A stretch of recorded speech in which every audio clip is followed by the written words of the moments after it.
खबर शामिल करते हैं साहिवाल से। हसनैन अली की साहिवाल में आज इमरान खान के हक के लिए सबसे बड़ी रैली निकाली गई। रैली का इनेकाद मियां उमैर के दफ्तर से शुरू हुआ और साहिवाल कॉलेज चौक में इख्तिताम पजीर हुआ। उन्होंने इमरान खान के राह हक में नारेबाजी की। रैली की इंतजामिया नूना पहलवान, सोहान मुगल, मुजम्मिल पहलवान, एहसन शाह, हारिस अली और मुजम्मिल पहलवान शामिल थे। मजीद जानते हैं इस रिपोर्ट में। साहिवाल की तंजीम और हमारे शहरियों को यहाँ खुशामदीद कहता हूँ।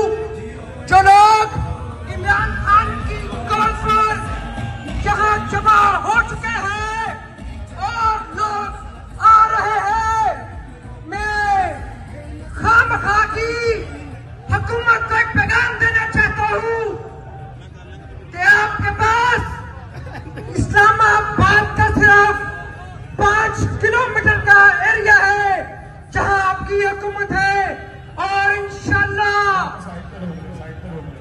जब ये आवाम चाहेगी तो आपकी हुकूमत 1 घंटा नहीं, 1 मिनट भी, 1 मिनट से पहले खत्म हो जाएगी।